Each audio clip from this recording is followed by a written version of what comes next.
وَقُلْ جَاءَ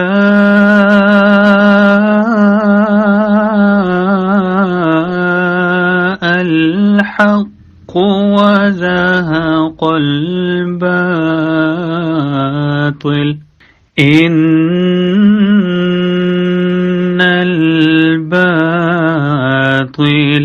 كَانَ زَهُوقًا۔ اور کہہ دے حق آ گیا اور باطل بھاگ گیا، یقیناً باطل بھاگ جانے والا ہی ہے۔ اعوذ باللہ من الشیطان الرجیم، بسم اللہ الرحمن الرحیم۔ ناظرین السلام علیکم ورحمۃ اللہ وبرکاتہ۔ ناظرین، آپ کی خدمت میں چھوٹی سی ویڈیو لے کر حاضر ہوا ہوں، تو آپ دوستوں سے درخواست ہے کہ ویڈیو کو مکمل سنیں۔ اور جس طرح میں نے پہلے ویڈیو بنائی تھی کہ جس میں آپ کو میں نے دکھایا تھا کہ محمد طاہر القادری صاحب جو کہ بریلوی ہیں، انہوں نے اپنی کتاب میں ایک جھوٹ لکھا ہے اور معیار نبوت کا بارے میں انہوں نے لکھا ہے کہ جو نبی کا بیٹا ہوتا ہے وہ لازمی نبی ہوتا ہے۔ اور پوچھا تھا میں نے غیر احمدیوں سے کہ اگر یہی انہوں نے جو معیار بتایا ہے کہ ڈاکٹر طاہر القادری نے کہا ہے کہ ہر نبی جو ہوتا ہے اگر اس کا کوئی بیٹا ہو تو وہ نبی ضرور نبی ہوتا ہے، تو کسی بھی مسلمان نے نہیں بتایا اور نہ ہی یہ مجھے دکھایا ہے کہ یہ کہاں لکھا ہوا ہے، کیا قرآن پاک میں ہے یا احادیث میں لکھا ہوا ہے، تو دکھا دیں، مگر کسی نے نہیں دکھایا۔ اور پھر میں نے یہ بھی بتایا تھا کہ حضرت سلیمان علیہ السلام کا کون سا بیٹا نبی تھا، حضرت یوسف علیہ السلام کا کون سا بیٹا نبی تھا، پھر حضرت نوح علیہ السلام کا کون سا بیٹا نبی تھا، اور کسی بھی غیر احمدی نے مجھے جواب نہیں دیا۔ پھر حضرت اسماعیل علیہ السلام کا، مگر کسی نے کوئی جواب نہیں دیا۔ اور پھر اس کے بعد میں نے ایک اور ویڈیو بنائی تھی جو کہ تفسیر الکبیر میں لکھا ہوا ہے کہ نعوذ باللہ محمد مصطفیٰ صلی اللہ علیہ وآلہ وسلم کے بارے میں انہوں نے لکھا ہے کہ قال القلبی وجدہ کا ضالہ، کہ قلبی کہتا ہے کہ وجدہ کا ضالہ یعنی کافرن فی قومی ضلال فہدہ کا للتوحید وقال الصدیقان علی دین قوم ہی اربعین، یعنی کہ قلبی کہتا ہے کہ نعوذ باللہ یہ آیت نازل ہونے سے پہلے کہ وجدہ کا ضالہ محمد مصطفیٰ صلی اللہ علیہ وآلہ وسلم نعوذ باللہ کافر تھے، اور پھر اسی طرح صدی کہتا ہے کہ نعوذ باللہ حضرت محمد مصطفیٰ صلی اللہ علیہ وسلم اپنے قوم کے عقیدہ پر تھے، مطلب کہ مشرک تھے نعوذ باللہ یہ۔ اور اس کے بعد پھر میں نے ایک اور بھی ویڈیو بنائی تھی، آپ دوستوں کی خدمت میں پیش کی تھی کہ انہی کے جو سعودی عربیہ سے کتاب شائع ہوئی ہے اور جن کا ترجمہ انہوں نے کیا ہے، ترجمہ کرنے والے ہیں حافظ صلاح الدین یوسف صاحب جو کہ پاکستان لاہور کے رہنے والے ہیں، اور سعودی عربیہ کی تفسیر کا اردو ترجمہ کرتے ہوئے وہ لکھتے ہیں کہ حضرت عیسیٰ علیہ السلام کو زندہ آسمان پر اٹھا لیا، اور یہ متواتر صحیح احادیث سے یہ بات ثابت ہے، اور انہوں نے اس کے صحیح بخاری و صحیح مسلم کا حوالہ دیا تھا کہ ان کے اندر یہ احادیث موجود ہیں کہ جس میں یہ لکھا ہوا ہے کہ حضرت عیسیٰ علیہ السلام کو اللہ تعالیٰ نے زندہ جسم سمیت آسمان پر اٹھا لیا۔ تو اس کے بارے بھی کسی غیر احمدی نے مجھے جواب نہیں دیا۔ تو آج میں آپ کے سامنے اسی طرح ڈاکٹر اسرار صاحب کا ایک جھوٹ لے کر حاضر ہوا ہوں انہی کی کتب سے۔ تو آپ دوستوں سے درخواست ہے کہ اگر جنہوں نے پہلی والی یہ ویڈیو میری نہیں دیکھی جو میں نے ڈاکٹر علامہ طاہر القادری اور یوسف صاحب وہابی پر اور جو جنہوں نے کفر کا فتویٰ لگایا نعوذ باللہ محمد مصطفیٰ صلی اللہ علیہ وسلم کی ذات پر، تو وہ ضرور دیکھیں۔ اگر جنہوں نے نہیں دیکھی تو میں ان کا لنک جو ہے آپ کو لگا دیتا ہوں آپ کے لیے، تو آپ ضرور دیکھیے گا۔ تو گفتگو کی طرف جانے سے پہلے آپ ڈاکٹر اسرار صاحب کی زبانی سنیں کہ یہ جو عقیدہ ہے کہ حضرت عیسیٰ علیہ السلام کو اللہ تعالیٰ نے آسمان پر زندہ اٹھا لیا ہے، تو یہ عقیدہ کہاں سے آیا ہے؟ پاکستان کے مشہور عالم دین مولانا ڈاکٹر اسرار کی زبانی آپ سن سکتے ہیں، پھر انشاءاللہ اس پر تبصرہ کرتے ہیں، اور انہی کی کتاب سے میں ثابت کروں گا کہ انہوں نے ایک جگہ کیا فرمایا ہے اور دوسری جگہ پر انہوں نے کیا کہا ہے، تو آپ سن سکتے ہیں۔ وَمَكَرُوا وَمَكَرَ اللَّهُ، اللہ کی اپنی چال تھی۔ اب اللہ کی چال کیا تھی؟ اب اس کی تفصیل قرآن میں نہیں ہے، یعنی یہ کہ ان کے حواریین میں سے ہی ایک نے دھوکہ دیا اور حضرت مسیح علیہ السلام کو گرفتار کروایا۔ اب اس کے بعد اللہ تعالیٰ نے جو کچھ انجیل برنباس میں ہے، قرآن میں نہیں ہے، حدیث میں نہیں ہے، ہمارے اولین جو مفسرین ہیں ان کے ہاں بھی نہیں ہے، لیکن یہ انجیل برنباس، ایونجیلیم برنابے، جو پوپ کی لائبریری سے برآمد ہوئی ہے، اس کے اندر یہ تفصیل ہے۔ جی ناظرین، تو آپ نے سنا کہ مولانا ڈاکٹر اسرار صاحب بیان کر رہے ہیں، کسی جگہ پر یہ خطاب کر رہے تھے، تو اس کے دوران انہوں نے کہا کہ وَمَكَرُوا وَمَكَرَ اللَّهُ، کہ اللہ تعالیٰ نے اس کے بارے میں کوئی وضاحت قرآن پاک میں بیان نہیں کی، اور یہ عقیدہ بتا رہے تھے کہ حضرت عیسیٰ علیہ السلام کو زندہ جسم سمیت آسمان پر اٹھائے جانے کی دلیل اور یہ من گھڑت روایت جو انہوں نے جس کے اوپر عقیدہ بنایا ہوا ہے وہ نہ قرآن میں ہے نہ حدیث میں ہے، تو یہ ان کو ملا ہے انجیل میں سے۔ اور مزید آگے آپ سنیں گے کہ یہ انہوں نے کون سی لائبریری بتائی ہے، وہ وضاحت آپ کے سامنے کھل جائے گی۔ تو ناظرین، انہی کے بارے میں محمد مصطفیٰ صلی اللہ علیہ وآلہ وسلم نے فرمایا تھا کہ علماء آسمان کے نیچے بدترین مخلوق ہوں گے۔ اللہ تعالیٰ کے نبی رسول صلی اللہ علیہ وآلہ وسلم نے فرمایا کہ جلد ہی لوگوں پر ایسا زمانہ آئے گا کہ اسلام کا صرف نام باقی رہ جائے گا اور قرآن صرف رسم کے طور پر استعمال ہوگا۔ ان کی مساجد بظاہر آباد ہوں گی مگر ہدایت کے اعتبار سے ان کی مساجد خراب ہوں گی، اور ان مساجد کے علماء آسمان کے نیچے بدترین مخلوق ہوں گے، انہی سے فتنے نکلیں گے اور انہی میں فتنے واپس لوٹ جائیں گے۔ تو یہ صاحب مولانا ڈاکٹر اسرار صاحب کہتے ہیں کہ اس کی تفصیل نہ قرآن میں ہے نہ احادیث میں ہے، تو انہوں نے عقیدہ یہ پھر کہاں سے لیا؟ ظاہر ہے یہ خود ہی بتا رہے ہیں کہ یہ عقیدہ انجیل سے آیا ہے۔ اور اسی طرح ان کے ایک محدث گزرے ہیں، وہ اپنی کتاب الخیر الکثیر میں لکھتے ہیں الفوز الکبیر کے اندر کہ اگر کسی نے اپنی آنکھوں سے یہود کا نمونہ دیکھنا ہو تو اپنے زمانہ کے بداتوار علماء کو دیکھیں، جو گمراہیاں اور خرابیاں نزول قرآن کے وقت یہود میں پائی جاتی تھی، آج وہ سب گمراہیاں اور خرابیاں بائنے ہی علماء سو میں پائی جاتی ہیں۔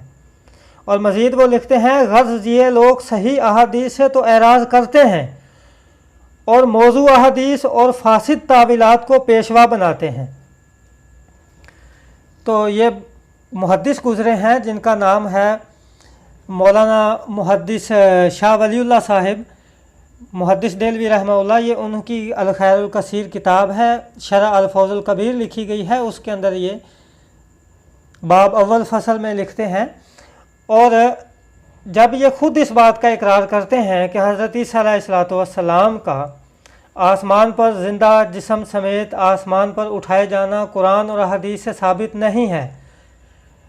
تو انہوں نے انجیل سے مطلب کہ عیسائیوں سے عقیدہ لیا ہے۔ اگر تو یہ مسلمان ہیں تو پھر ان کو چاہیے کہ قرآن اور سنت نبی صلی اللہ علیہ وسلم سے عقیدہ لیں اور احادیث سے عقیدہ لیں، اور یہ قرآن کو اور محمد مصطفیٰ صلی اللہ علیہ وآلہ وسلم کی سنت اور ان کی احادیث مبارکہ کو چھوڑ چکے ہیں، جس طرح رسول پاک صلی اللہ علیہ وسلم نے فرمایا تھا کہ ایک وقت آئے گا کہ میری امت جو ہے وہ قرآن کو چھوڑ دے گی۔ تو آپ مزید سن سکتے ہیں، اور پھر انشاءاللہ میں ان کی کتاب سے بھی آپ کو حوالہ دکھاؤں گا کہ انہوں نے اپنی کتاب کے اندر کیا لکھا ہوا ہے، تو آپ سنیں۔ تفصیل ہے کہ جس حواری نے آپ کو غداری کر کے پکڑوایا تھا، گرفتار کروایا تھا، اس کی شکل حضرت مسیح کی بدل دی اللہ نے،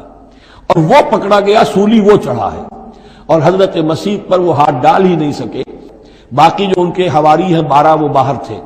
اس وقت وہ سٹک گیا، ایک شخص وہاں سے چپکے سے گیا کہ اب میں پکڑواؤں گا، اور جا کر جو ہے وہ سپاہیوں کو لے آیا، رات کے وقت قندیلیں لے کر آئے۔ انہوں نے کہا میں اندر جاؤں گا، جسے میں کہوں اے ہمارے استاد بس پکڑ لینا وہی مسیح ہے، اس لیے کہ رومیوں کو کیا پتا تھا وہ مسیح کون ہے، وہ تو یہودی ہے، لہذا جیسے ہمارے ہاں پولیس والوں کو کیا پتا ہے وہ آئے ہیں، آئیڈینٹیفائی کون کرے گا۔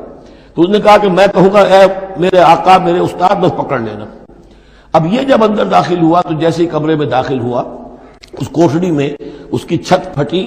4 فرشتے نازل ہوئے، حضرت مسیح کو لے کر وہ چلے گئے، اور اس شخص کی شکل جو ہے وہ بدل دی گئی حضرت مسیح والی۔ اب یہ گھبرا کر باہر نکلا تو دوسرے حواریین جو تھے انہوں نے کہا اے ہمارے استاد اور ادھر سے وہ سپاہی جو ہیں داخل ہو گئے، انہوں نے اسی کو قابو کیا، سولی وہ چڑھایا اصل میں، حضرت مسیح نہیں۔ لیکن یہ ساری تفاصیل جو ہیں یہ قرآن میں بھی نہیں ہے، حدیث میں بھی نہیں ہے۔ جب حدیث میں نہیں ہے، قرآن میں نہیں ہے، تو ہمارے مفسرین کے پاس بھی نہیں ہو سکتی تھی۔ لیکن یہ کہ یہ شہادت جو ہے یہ در حقیقت انہی کے گھر سے ہمیں ملی ہے۔ جی ناظرین، تو آپ نے سنا کہ مولانا ڈاکٹر اسرار صاحب کہہ رہے ہیں یہ جو حضرت عیسیٰ علیہ السلام کا زندہ جسم سمیت آسمان پر اٹھائے جانا نہ قرآن سے ثابت ہے اور نہ احادیث سے ثابت ہے۔ تو اب ہم دیکھتے ہیں کہ ان کی اپنی کتاب ہے جو کہ مسیل عیسیٰ علی مرتضیٰ کے نام سے ہے، اور یہ بھی انہوں نے کسی جگہ ایک خطاب کیا تھا۔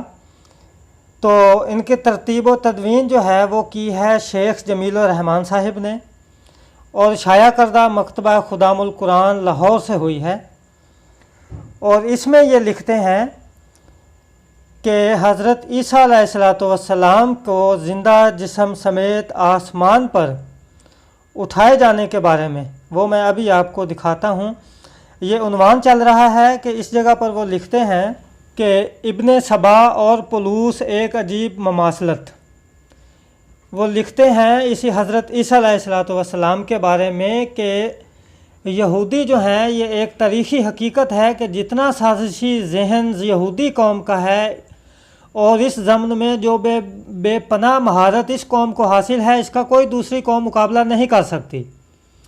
سازشی منصوبہ بندی میں اس قوم کو کمال حاصل ہے۔ آپ کو معلوم ہوگا کہ حضرت عیسیٰ علیہ السلام جو دین حق لے کر تشریف لائے تھے وہ خالص دین توحید تھا، چنانچہ انہوں نے یہود کے ان فاسد عقائد، بدعات اور اعمال بد پر شدید تنقیدیں فرمائیں جو ان کے دنیا پرست علماء نے دین خالص کے چشمہ صافی میں دین ہی کے نام سے داخل کر دی تھیں۔ یہود اس کو برداشت نہ کر سکے۔ ان کے عالموں، پیشواؤں اور عوام نے حضرت عیسیٰ علیہ السلام کو جھوٹا مدعی نبوت، جادوگر اور شعبدہ باز قرار دیا، اور جس طرح یہ حضرت مسیح موعود علیہ السلام کے بارے میں تمسخر کرتے ہیں، ٹھیک اسی طرح وہ دیکھیں کہ جو ان کا اکابر ہے فرعون صاحب، اس نے بھی حضرت موسیٰ علیہ السلام کے بارے میں کہہ دیا تھا کہ نعوذ باللہ کہ آپ جھوٹے ہیں اور مکار ہیں۔ تو ٹھیک اسی طرح حضرت محمد مصطفیٰ صلی اللہ علیہ وآلہ وسلم کے بارے میں بھی کفار مکہ نے یہی الفاظ استعمال کیے تھے کہ معاذ اللہ کہ آپ جھوٹے ہیں۔ بہت ساری باتیں انہوں نے کی جس کا ذکر آپ کو قرآن پاک میں مل جائے گا، اور ٹھیک اسی طرح پر یہود و نصارہ کے نقش قدم پر یہ غیر احمدی بھی چلتے ہیں اور حضرت مسیح موعود علیہ السلام پر الزام لگاتے ہیں۔ تو مزید آگے چلتے ہیں، دیکھتے ہیں کہ انہوں نے کیا لکھا ہے۔ کہتے ہیں کہ عوام نے حضرت عیسیٰ علیہ السلام کو جھوٹا مدعی نبوت، جادوگر اور شعبدہ باز قرار دیا، اور یہودی شریعت کے مطابق مرتد اور واجب القتل ٹھہرا کر اپنی عدالت میں مقدمہ چلانے کے بعد انہیں صلیب کے ذریعہ سے سزائے موت دینے کا فیصلہ صادر کر دیا۔ جس طرح یہ آج کل پاکستان میں واجب القتل وغیرہ کی شریعت اپنی نافذ کرتے ہیں، حالانکہ محمد مصطفیٰ صلی اللہ علیہ وسلم کی تو یہ شریعت نہیں تھی۔ انہوں نے وہی یہودیوں کی شریعت جو ہے وہ پاکستان میں بھی نافذ کی ہوئی ہے۔ پھر آگے لکھتے ہیں کہ پھر اس وقت کے برسر اقتدار رومی حکومت کے گورنر سے فیصلہ کے نفاذ کی منظوری بھی حاصل کر لی، اور اپنے تئیں حضرت مسیح کو صلیب پر چڑھوا کر دم لیا۔ جبکہ یہاں یہ قابل ذکر غور بات ہے ناظرین، یہاں پر لکھتے ہیں کہ جبکہ قرآن مجید اور احادیث صحیحہ کے مطابق حضرت عیسیٰ کو جسمانی طور پر آسمان پر اٹھا لیا گیا۔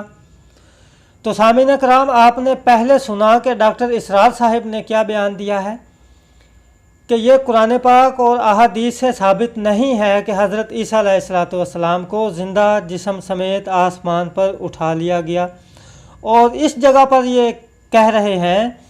کہ حضرت عیسیٰ علیہ السلام کو جسمانی طور پر آسمان پر اٹھا لیا گیا، اور یہ قرآن مجید اور احادیث صحیحہ کے مطابق صحیح ہے۔ اس جگہ پر قرآن اور احادیث کا حوالہ دے رہے ہیں کہ حضرت عیسیٰ علیہ السلام کو زندہ جسم سمیت آسمان پر اٹھا لیا، اور جو آپ نے خطاب سنا اس کے اندر وہ کہہ رہے ہیں کہ یہ عقیدہ ہمیں انجیل سے ملا ہے، اور اب آپ خود ہی فیصلہ کر لیں کہ یہ کس طرح جھوٹ بولتے ہیں اور لوگوں کو گمراہ کرتے ہیں، اور جن علماء کے پیچھے یہ لگ کر جماعت احمدیہ کی مخالفت کرتے ہیں وہ کس طرح غلو کرتے ہیں اور جھوٹی باتیں آپ لوگوں کے سامنے بیان کرتے ہیں۔ کتابوں میں ان کے اندر کچھ لکھا ہوا ہوتا ہے اور جب وہ بیان کرتے ہیں تو اس وقت وہ کچھ لکھتے ہیں۔ تو بہرحال ہماری تو یہی دعا ہے کہ اللہ تعالیٰ سب کو سمجھنے کی توفیق دے، اور دوستوں سے درخواست ہے کہ یہ مسیل عیسیٰ علیہ مرتضیٰ کتاب ضرور پڑھیں، اس میں آپ کو بہت ساری باتیں سیکھنے کو ملیں گی۔ سیکھنے سے مراد میرا یہ ہے کہ کچھ اچھی بات بھی ہوگی، بہرحال اکثریت میں ان کے جھوٹ جو ہیں وہ آپ دوستوں کے سامنے کھلیں گے کہ انہوں نے کس قسم کی روایتیں جو یہود و نصارہ سے لی ہیں اور انہوں نے اس کے اندر اپنی بیان کی ہیں۔ تو اب یہ غیر احمدی خود ہی فیصلہ کر لیں کہ یہ عقیدہ کہاں سے لیا ہے کہ حضرت عیسیٰ علیہ السلام کو زندہ آسمان پر اٹھائے جانے کا عقیدہ کہاں سے آیا ہے۔